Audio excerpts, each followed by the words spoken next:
Hey guys, in this episode हामी HTML मिडियाको बारेमा कुरा गर्छौं। HTML मा चाहिँ हामीले डिफरेंट काइन्ड्स अफ मल्टिमिडियाहरु राख्न मिल्छ like audio, video, image, animation यिनीहरु। यो मल्टिमिडियाहरु डिफरेंट काइन्ड्स अफ फर्म्याट्समा आउँछन्। तर हामीले HTML स्ट्यान्डर्ड अनुसार just MP3, WebM, OGG, MP4 र वेब फाइलहरु मात्र युज गर्छौं है त। यसको लागि हामीले भिडियो र अडियो ट्याग्सहरु युज गर्छौं which we will now look into। So हामीले सबैभन्दा पहिला भिडियोको बारेमा हेरौँ है त। सो भिडियो इम्पोर्ट गर्नको लागि सबैभन्दा पहिला मैले यहाँ के गरेको छु भने मिडिया भन्ने फोल्डर एउटा क्रिएट गरेको छु। अनि त्यहाँ भित्र चाहिँ मैले एउटा MP3 फाइल र एउटा चाहिँ MP4 फाइल यसरी राखेको छु है त। सो यो चाहिँ लोकली हामीले अपलोड गर्ने कसरी अनि त्यसपछि हामीले URL युज गरेर पनि हामीले अपलोड गर्न मिल्छ है त। यो nature.mp4 भन्ने फाइल अपलोड गर्नको लागि हामीले पहिला भिडियोको सिन्ट्याक्स हेरौँ है त। सो भिडियो सिन्ट्याक्स भनेर म यसरी लेख्छु। सो भिडियोको सिन्ट्याक्स लेख्नको लागि हामीले भिडियो ट्याग युज गर्छौं। भिडियो ट्याग युज गरेर नै हामीले भिडियो अपलोड गर्ने हो। सो अहिलेको लागि म यो src भनेर लेख्नेको यो चाहिँ हटाइदिन्छु है त। सो यहाँ गएर भिडियो बीचमा गएर म फेरि एउटा सोर्स भन्ने ट्याग एड गर्छु। सो यो सोर्स ट्याग भित्र चाहिँ हामीले के गर्छौं भन्देखि यहाँ गएर src भनेर लेख्छौं। यो src भनेर लेखेको चाहिँ हामीले इमेजहरुमा यसरी हामीले हालेको जस्तै गरी हाल्ने हो यो पनि। सो हामीले सोर्स लेखिसकेपछि यहाँ गएर टाइप पनि एउटा लेख्छौं है त। सो टाइप चाहिँ हाम्रो के हुन्छ त भिडियो नै हुन्छ नि त। सो भिडियो / MP4 हामीले MP4 हाल्न लागेको हो हैन। सो MP4 लेख्छौं अनि त्यसपछि अहिलेको लागि म यति गएर यहाँ गएर एउटा कन्ट्रोल्स भन्ने पनि एड गर्छु है त। सो यो कन्ट्रोल्स भन्ने एट्रिब्युट एड गरौँ अनि त्यसपछि यहाँ गएर सेभ गरौँ। सो यति मात्र गरिसकेपछि हामीले यहाँ गएर अर्को एउटा टेक्स्ट पनि एड गर्छौं है त। Your browser does not support video tag भनेर यसरी लेख्छौं है त। सो यति लेखिसकेपछि यसको मिनिङ म अहिले बुझाउँछु। सो यहाँ गएर ओपन गरौँ।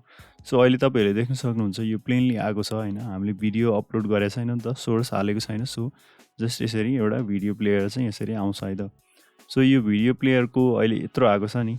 सो वी क्यान कन्ट्रोल त्यो चाहिँ हामीले कसरी कन्ट्रोल गर्न मिल्छ भने त्यसको साइजलाई चाहिँ यहाँ गएर हामीले अस्ति विड्थ र हाइट वाला दुईटा एट्रिब्युट युज गरेको थियौं। We can use the same thing here. यहाँ गएर म 50% अफ द विड्थ यहाँको 50% अनि त्यसपछि हाइट चाहिँ 500 पिक्सल्स लेख्छु है त। सो यति गरेर सेभ गरे भने यु क्यान सी यहाँ गएर यति एउटा यसरी आएको छ। सो म 70% विड्थ राख्दिन्छु अहिलेको लागि। यसो गरे भने इट विल बिकम अझै बिगर है त। सो हामीले सोर्स एड गर्नु पर्यो नि त। सो त्यसको लागि चाहिँ अहिले हाम्रो फाइल index.html भने यो html media भन्ने फोल्डर भित्र छ है त। html media भित्र index.html छ अनि हाम्रो एउटा फोल्डर भित्र छ नि त। सो त्यसको लागि चाहिँ के गर्नुपर्छ त करेन्ट फोल्डरमा जानको लागि डट र स्ल्याश गर्ने है त। सो यहाँ गएर हामीले media भन्ने छ। media भित्र हाम्रो nature.mp4 भन्ने छ है त यो भिडियो फाइल। सो यहाँ गएर म यसो गरेर सेभ गर्छु है त। सो यसरी सेभ गरिसकेपछि यु क्यान सी नाउ यहाँ गएर यसरी भिडियो आएको छ। मैले यहाँ गएर प्ले गरे भने यो भिडियो प्ले हुन्छ। सो यो भिडियोमा चाहिँ अडियो छैन हैन। मैले जस्ट स्याम्पल भिडियो मात्र प्लेको हो। सो यसरी तपाईहरुले प्ले गर्न सक्नुहुन्छ। तपाईले यदि यो कन्ट्रोल्स हटाउनु भयो भने कन्ट्रोल्स राख्नु भएन भने तपाईले त्यो पज प्ले गर्ने अनि त्यसपछि फुल स्क्रिन गर्ने यसको साउन्ड कन्ट्रोल गर्ने कन्ट्रोल्सहरु चाहिँ सबै हटेर जान्छ हैन। सो जस्ट भिडियो मात्र यसरी आउँछ। अनि तपाईहरुले एउटा के कुरा गर्न मिल्छ भन्देखि अब हामीले म्यानुअली गएर प्ले गर्नुपर्छ नि त यो भिडियोलाई। सो हामीले पहिलेदेखि अटो प्ले गर्नको लागि चाहिँ यहाँ गएर भिडियो सँगै अटो प्ले भनेर यसरी लेख्यो भने यहाँ गएर सेभ गर्यो भने it will auto play the video. हामीले जतिखेर यो लोड गर्छ नि सो अटो प्ले यसरी भइरहेको हुन्छ है त। सो अटो प्ले नराखिकन अहिले कन्ट्रोल्स राख्छु म। यति गरेर सेभ गर्छु है त। सो यु क्यान सी यहाँ गएर भिडियो यसरी आएको छ। सो सिमिलरली भिडियो त आयो हैन। अब अडियो पनि हालेर राखौं। यसरी अडियो सिन्ट्याक्स हेरौं। अब अडियो सिन्ट्याक्सको लागि चाहिँ we will do the same thing यहाँ पनि। सो यहाँ गएर सोर्स कुरा हटाउँछु म। यहाँ गएर कन्ट्रोल्स एड गर्छु। सो अडियोको लागि हामीले यो विड्थ र हाइट चाहिँ अहिले राख्दैनौं हैन। सोर्स भनेर यसरी राख्छु। यहाँ src राख्यो अनि त्यसपछि यहाँ गएर हामी करेन्ट फोल्डरमा गएर मिडियामा गएर यहाँ गएर lo-fi.mp3 भन्नेमा यसरी राख्छौं अनि त्यसपछि टाइप इक्वल्स टु अब अघि भिडियो स्ल्यास MP4 थियो भने अब के हुने भयो त अडियो स्ल्यास MP3 हुने भयो त सो यति गरेर सेभ गर्छु म यति गरेर सेभ गर्ने बित्तिकै यु क्यान सी यहाँ गएर एउटा प्लेयर आएको छ हैन सो तपाईहरुले यो प्ले गर्नुभयो भने अहिले चाहिँ यो अडियो प्ले भइरहेको छ हैन सो यो अडियो चाहिँ यसरी प्ले हुन्छ तपाईहरुले यहाँ गएर your browser doesn't support the audio tag भनेर यसरी लेखेको छ सो यो लेखेको रिजन चाहिँ के हो भनेदेखि यदि तपाईहरुको कुनै ब्राउजरले यो अडियो र भिडियो ट्याग चाहिँ सपोर्ट गरेन भने अहिलेको लागि चाहिँ सपोर्ट गर्छ भने चाहिँ यो टेक्स्ट देखाउँदैन हैन सो जब सपोर्ट गर्दैन तब यो टेक्स्ट चाहिँ देखाउँछ सो हामीले जहिले पनि यो चाहिँ लेख्छौं है त यो भिडियो ट्याग र अडियो ट्याग लेखेपछि सो दैट सपोर्ट नगर्ने ब्राउजरहरुमा चाहिँ यो कुरा चाहिँ देखियोस् भनेर हामीले यो विड्थ र हाइट चाहिँ यसरी नराखिकन वी क्यान राइट इट यसरी स्टाइल भनेर यहाँ गएर CSS लेख्न पनि मिल्छ है त सो विड्थ चाहिँ हाम्रो 70% अघि राखेका थियौं भने अनि हाइट चाहिँ हामीले 500 पिक्सल्स राखेका थियौं सो यति गरेर सेभ गर्छौं इट्स द सेम थिङ यहाँ गएर वी क्यान सी सो हामीले त्यसरी पनि यहाँ गएर स्टाइलिङ गर्न मिल्छ है त सो यहाँबाट पनि गर्न मिल्यो अथवा यसलाई क्लास दिएर we can use separate CSS file पनि व्हिच वी विल पछि हामी त्यो फेरि हेर्छौं है त हामीले यो अहिले लोकल फोल्डरबाट यसरी MP4 MP3 राखेका छौं सो हामीले यसको ठाउँमा के पनि गर्न मिल्छ भने हामीले URL मा कहिलेकाहीँ त्यो MP4 र MP3 अरु कुनै फाइलहरु त्यो फाइलहरु चाहिँ हामीले युज गर्नको लागि we can directly paste it over here हाम्रो त्यो इमेज युज गरेको थियो नि हामीले जसरी सोर्स त्यसरी नै URL यहाँ राखेर हामीले प्ले गर्न मिल्छ है त तर तपाईहरुको यो टाइपमा यो भिडियोको फर्मेट चाहिँ मिल्नु पर्छ सो दैट तपाईहरुको भिडियो चाहिँ लोड होस् भनेर है त अब हामी another form of media iframe को बारेमा हेर्छौं iframe चाहिँ हामीले अरु कुनै वेब पेज हाम्रो HTML पेजमा एम्बेड गर्नको लागि युज गर्छौं यानी कि हाम्रो HTML पेजमा अरु वेबसाइट पनि डिस्प्ले गर्न मिल्छ हामीले त्यसको लागि iframe भन्ने ट्याग युज गर्छौं iframe को सिन्ट्याक्स चाहिँ तल दिएको जस्तो हुन्छ नाउ लेट्स लुक इन्टु हाम्रो कोडमा कसरी iframe राख्ने भनेर हेर्छौं है त सो iframe को लागि डिफरेन्ट काइन्ड्स अफ केसेसमा हामीले iframe युज गर्न मिल्छ हैन सो अहिलेको लागि चाहिँ म यहाँ के गर्छु भन्देखि यो HTML media भन्ने फोल्डर भित्रै एउटा website.html भनेर एउटा HTML फाइल क्रिएट गर्छु अनि त्यसपछि यो हामीले अस्ति जुन HTML फर्म क्रिएट गरेको थियो नि सो यो फर्म वाला सबै कोड चाहिँ म कपी गरेर यो website.html मा गएर पेस्ट गर्छु है त सो यति पेस्ट गरिसकेपछि यहाँ गएर हामी आज iframe को कन्सेप्ट पनि हेर्छौं सो iframe भन्ने हामीले ट्याग युज गर्छौं भनेर मैले अघि भने सो यहाँ गएर के गर्न मिल्छ भने iframe भन्ने ट्याग लेख्ने अनि त्यसपछि यहाँ गएर सोर्स भनेर यसरी आउँछ सो यो फ्रेम बोर्डर भनेको छ हैन सो यो फ्रेम बोर्डर चाहिँ हामीले राखेन भने चाहिँ त्यसमा हामीले जुन iframe राखेको हुन्छ जुन मिडिया राखेको हुन्छ त्यसको वरिपरि बोर्डर आउँछ हैन सो तपाईले यसरी फ्रेम बोर्डर राखेर 0 गर्नुभयो भने त्यो बोर्डर चाहिँ हट्छ है त सो यहाँ गएर सोर्समा हामीले डट र स्ल्याश गर्छौं डट स्ल्याश गरेपछि हाम्रो करेन्ट फोल्डरमा जाने भयो सो यहाँ गएर हामीले अब के युज गर्छौं भने यही फोल्डर भित्र छ नि त website.html सो यहाँ गएर website.html गर्छौं है त सो यति गरेर मात्र सेभ गर्छु म सो यहाँ गएर ओपन विथ लाइभ सर्भर गर्छु है त फेरि सो यति गरिसकेपछि यु क्यान सी यहाँ गएर एउटा हाम्रो जुन अस्तिको यो फर्म थियो नि फर्म वाला HTML फाइल सो यसरी खुलेको छ है त हाम्रो एउटा वेबसाइट भयो हैन हामीले अरु कुरा पनि देखाउन मिल्यो यसमा सो यहाँ भित्रै एउटा HTML फाइल पनि यसरी देखाउन मिल्यो है त सो हामीले यति मात्र गर्न मिल्दैन कि यहाँ गएर अब यो त डिफल्ट साइजमा आएको छ नि त यत्रो साइजमा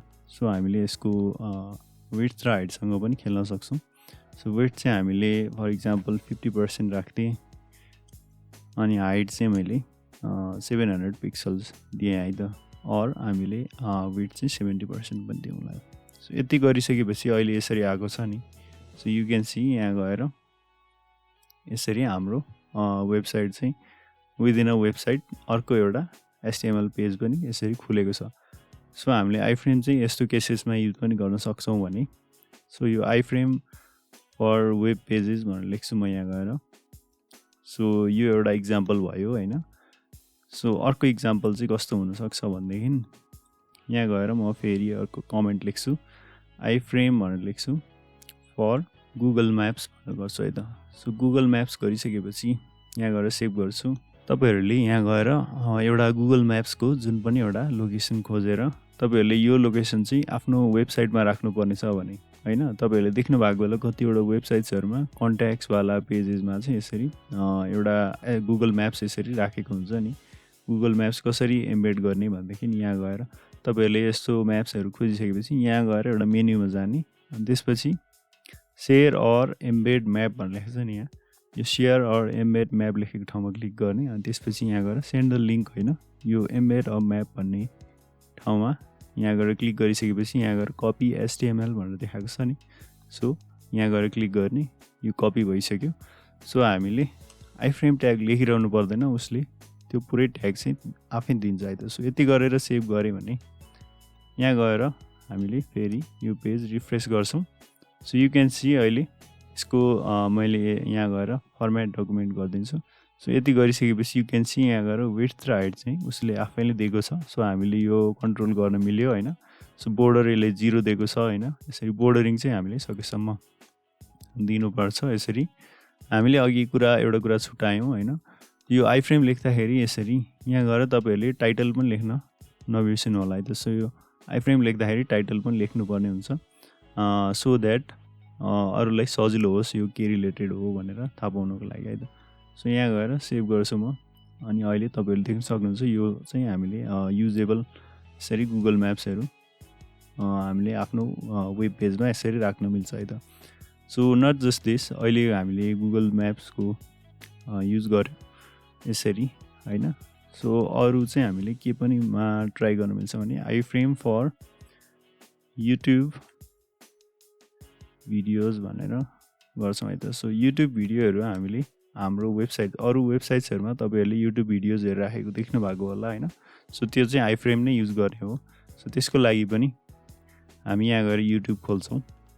मैले चाहिँ यहाँ गएर एउटा गीतलाई एम्बेड गर्न खोजेको छु। सो यहाँ गएर भिडियोको ठ्याक्कै बीचमा गएर हामीले चाहिँ राइट क्लिक गर्छौं।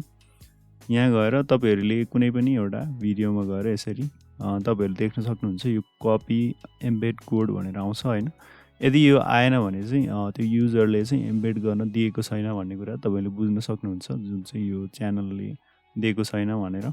सो यो इट डिपेन्ड्स सबैले दिएको छ भन्ने हुँदैन हैन, तर प्रायले यसरी इनेबल नै गरेर राखेको हुन्छ। सो हामीले त्यो एम्बेड गरेर यसरी यहाँ गएर पेस्ट गर्यौं भने त्यहाँ क्लिक गरिसकेपछि अटोमेटिकली कपी हुने भयो। अब हामी यहाँ गएर फर्मेट गर्छौं। यसले विड्थ र हाइट डिफल्ट दिएको छ, म यतिकै सेभ गर्छु। सो यहाँ गएर सेभ गरिसकेपछि हामी यो वेबसाइटलाई फेरि लोड गर्छौं। यु क्यान सी यहाँ गएर यसरी आको छ है त। सो हामीले नट जस्ट दिस अर्को पनि एउटा यसरी राख्छौं है त। सो मल्टिपल हामीले जतिवटा युज गर्न मन लाग्यो हैन, हामीले यसरी राख्दै राख्दै जान मिल्छ। अनि त्यसपछि हामीले कन्ट्रोल गर्ने सबै कन्ट्रोल्सहरु चाहिँ यहाँ आउँछ है त। सो तपाईहरुले विड्थ र हाइट पनि चेन्ज गर्न मिल्यो हैन। सो यो टाइटल चेन्ज गर्न मिल्यो, फ्रेमको बोर्डर यो फ्रेम बोर्डर भनेको छ यो पनि चेन्ज गर्न मिल्यो हैन। फ्रेम बोर्डरको ठाउँमा चाहिँ म अहिले गएर यहाँ 3 राख्छु है त। सो 3 गरे भने तपाईले देख्न सक्नुहुन्छ अघि लोड भएको थियो नि। सो लोड हुँदाखेरि यो पहिले बोर्डर आएको छ नि, यो बोर्डर चाहिँ हटाउने काम चाहिँ यो फ्रेम बोर्डर गरेर हामीले 0 राख्यौं भने त्यो बोर्डर चाहिँ आउँदैन है त iframe युज गर्दाखेरि। HTML मिडियामा हामीले अहिलेको लागि यति नै हेर्छौं। सो हामीले एउटा भिडियो राख्ने कसरी, एउटा iframe कसरी राख्ने, अनि त्यसपछि iframe पनि डिफरेन्ट काइन्ड्स अफ एउटा फर गुगल म्याप्स, एउटा युट्युब भिडियोज, अनि त्यसपछि एउटा वेबसाइटको लागि नै हामीले राख्ने ट्राई गर्यौं है त। सो तपाईहरुले अडियो भिडियो यसरी iframeहरु डिफरेन्ट काइन्ड्स अफ अरु सोर्सेसबाट खोजेर तपाईहरुले आफ्नो वेब पेजमा इम्प्लिमेन्ट गरेर ट्राई गर्न सक्नुहुन्छ है त। आजको एपिसोडमा हामीले HTML मिडियाको बारेमा हेर्यौं। नेक्स्ट एपिसोडमा हामी ब्लक र इनलाइन एलिमेन्ट्सको बारेमा हेर्छौं।